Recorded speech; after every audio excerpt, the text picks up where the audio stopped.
ولذلك انا بستغرب كل الواحد ما يقوم بشهر اجازه تبص تلاقي الشائعات طلع، واحد يقول دول وقفوه شهرين، والتاني يقول دول سجنوه شهرين، والتالت يقول اعتقلوه شهرين. كل ده ماشي الا السنه اللي فاتت بقى كانت اشاعه في غايه الغرابه. ايه الاشاعه؟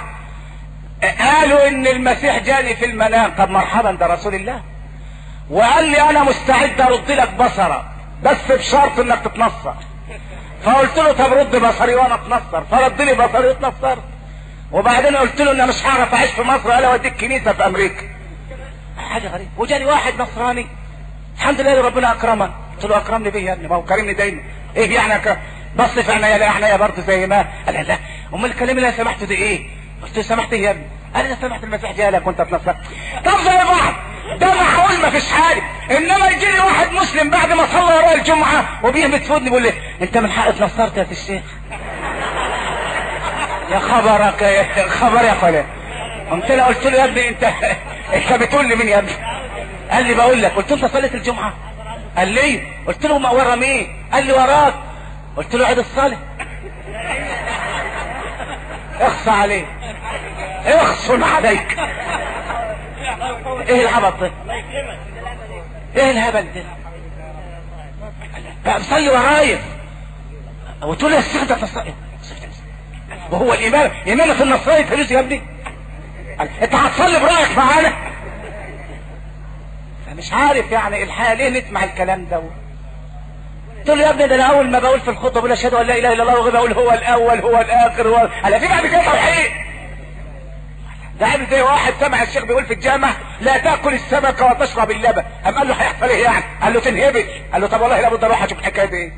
كل سمك وشرب لبن ولقى نفسه عريان ملط وراح الجامع. يا الشيخ كلت سمك وشربت لبن ما انهبلتش فيه. قال له هو في بعد كده هبل؟ فيعني انت ايه؟ اتنصر يا ابني. هو تغيير الايمان ده سهل يا ابني؟ تغيير الايمان مش سهل. الانبا صامويل زيرينر كان اكبر مبشر في الشرق او اكبر منصر. قالوا له ما فيش حد نصرته. قال ما فيش غير طفل صغير اهو بلقينه الاب والابن وما فيش غير ايه راجل عجوز غلبان يعني محتاج فلوس ومش عارف اذا كان متنصر صح ولا لا. قال له طب ما تشد حيلك شويه. فقال يا اهل مصر انا هلقي محاضره في الحي العباسيه واحضروا عشان تسمعوها بس قال بشرط اللي يحضر المحاضره لا يكون متعلم ولا نص متعلم. هاتوا لنا الجماعه اللي ما بيعرفوش يفكوا الخط اللي بكماشه الناس اللي هي على قد حل. فجمعوا له 300 واحد ادى لكل واحد اللي فيه نصيب ورقه ب10 ما فلوسهم كتيره. وقعد 3 ساعات من 9 ل 12 يقول لهم الاب والابن وروح القدس والاب قال وبتاع. وبعدين قال لو لي كوبايه ميه الدنيا حر. فاثناء ما بيشرب كوبايه الميه واحد عرباجي من اللي قاعدين قال وحدوه. قالوا لا اله الا الله. قال لهم الله يخرب بيتكم 3 ساعات يا بلاوي 3 ساعات. لا اله الا الله. لا وانت عارف بقى يعني العرباجي لما يقول وحدوه بيجيب ايه بقى؟ بالسيكه والصنب. مش وحدوه زي انا بقول لك وحدوه. فالمسألة ده التوحيد ده غالي. التوحيد غالي. في واحد ذاك النهار في التليفون طلبنا رحت عند واحد عنده تليفون عشان اكلمه فيه ايه خير في سؤال شرعي. قال لي انا شفت لك رؤيا خير. قلت له خير. قال لي شفت انك انت مت. قلت له ارتاح من وشك.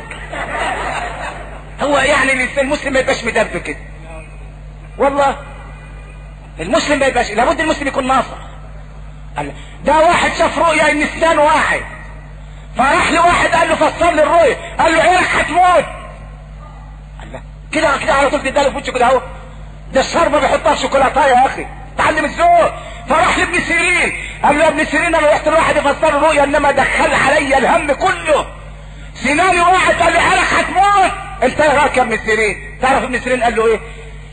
ستعيش ويبارك الله في عمرك حتى تكون اخر اهلك موتا. شوف الحته دي. شوف الحته دي ملفوفه في ايه؟ ادي المسلم. سيدنا النبي اكبر سنا ام رسول الله. العباس اكبر من النبي في السن انما استحى ان يقول انا اكبر من رسول الله كتير. كتير نقول انا اكبر من رسول الله. انت عارف قال ايه؟ رسول الله اكبر مني لكني ولدت قبل رسول الله. شوف انا شوف الكلمة جابها ازاي، شوف الكلمة جابها ازاي. ولذلك الكلمة الوحشة ما توصلهاش يا اخي. يعني انا من رأيي ان الانسان يمضغ الكلمة قبل ما يتكلمها، يمضغها يشوف طعمها ايه الاول وبعدين يقولها، لان الكلمة مسؤولية. والنبي ليلة المعراج شاف طور عمال يطلع من جحر صغير، طلع من الجحر وحب يرجع للجحر ما قدرش، طور شاب بار ما قدرش يرجع. سأل جبريل ايه المسألة دي؟ طور يطلع من جحر ويحاول يرجع ما يعرفش. قال له يا محمد انها الكلمة يقولها الرجل لا يلقي لها بالا ثم يحاول ان يعود فيها فلا يستطيع. كلمة مسؤولية والكلمة امانة. وانا عايز اوصيكم بوصية بعد ما تسمعون الصلاة على رسول الله. النبي كان يعجل الفطور ويؤخر السحور، وربنا قال في الحديث القدسي احب عبادي الي اعجلهم فطرا. فكان النبي يعجل الفطار، يعني ساعة المغرب يقول الله اكبر تفطر. مش تقول لي بقى تعمل لي لا استنى ما يشاهد وبعد ما يشاهد استنى ما يختم الاداء، ابدا يبقى مخالف للسنة. خصوصا اذا كانت الطبلية محطوطة على شوية شرب، لا بقى انت هيجي لك صبر لما يشاهد الواد ابنك ينتشهم من عندك.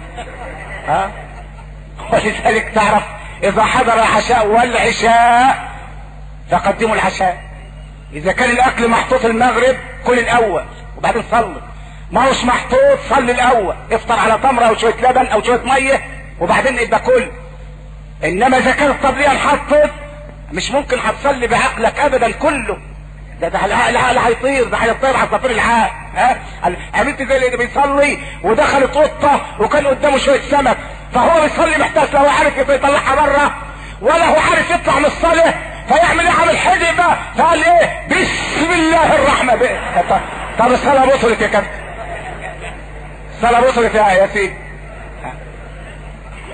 ما عايز يعمل قرموط، ها بص كده حاجه يعني والنكاشيش اشتغلت. ها ف قال عايز يعمل يعني ان الواد ده بيفكر يعني بس. طب صلاتك بطل بس انت بقى، بس انت. ها ما توحد الله يا حبيبي ولا لا اله الا الله.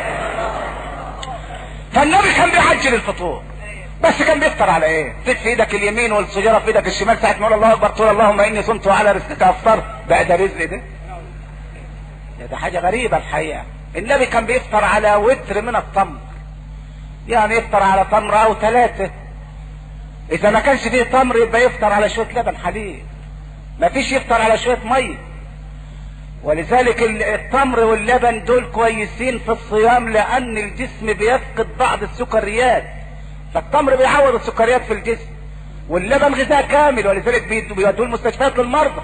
النبي كان كل ما ياكل اكل يقول اللهم بارك لنا فيما رزقتنا وزدنا خيرا منه، الا اللبن كان يقول اللهم بارك لنا فيما رزقتنا وزدنا منه.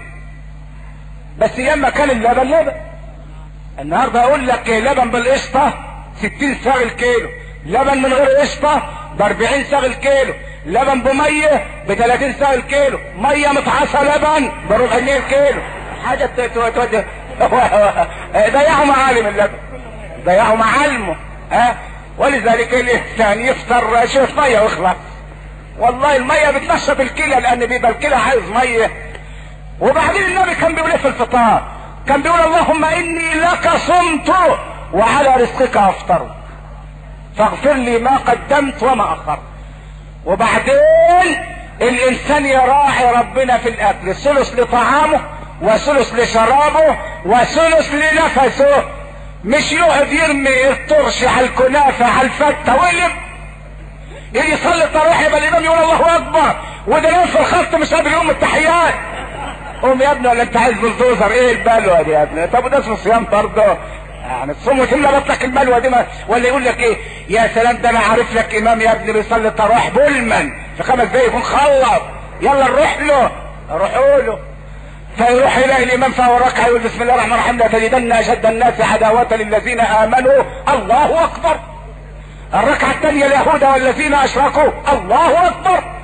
الثالثة ولا تجدن اقربهم مودة للذين امنوا الذين قالوا الله اكبر. الركعة الرابعة بسم الله الرحمن الرحيم انا نصارى. طب يا ابني لما انت نصارى هتصلبنا ليه؟ ها؟ ويسموه دي صلاة ولا صلاة ولا شيء. انا زي اللي خلى الامام بيقول مدهمتان في ركعة، قال له انت طولت يا سيدي، قال له يا ابني ده هي كلمة مدهمتان، قال له لا خليها مدهمة واحدة. انت خليتهم مدهمتان ليه؟ حاجة غريبة. ولذلك والله واحد بيحلف لي بيقول رحت ازور اختي في احدى قرى مصر في رمضان، بيقولوا طب اروح اصلي العشاء في الجامع اليتيم بتاع القرية. الامام صلى العشاء بالمصلين وبص بالساعة، يا ولاد ده المسلسل ميعاده جه. الامام خدله في اسنانه وخد المصلين وراه. شوف الدولة بتخطط عشان تخرب المساجد ازاي، يجعل المسلسل في نفس الوقت بتاع التراويح. طب مين اللي هيروح يصلي؟ قال لا بقى اسيب المسلسل بتاع دلع، اسيب التدليس واروح اصلي ورا الامام، اروح انصلب ورا الامام. اذا شوف وزير نيلي عشان اشوف الجايزه اللي هتطلع لي قد ايه، تلفزيون منيل ولا ملون، هذه المساله اللي الناس عايشه فيه. ولذلك يا اخوانا انا بنصح ان كل واحد يتمسك بدينه، يتمسك بدينه عشان يلقى الله على خير.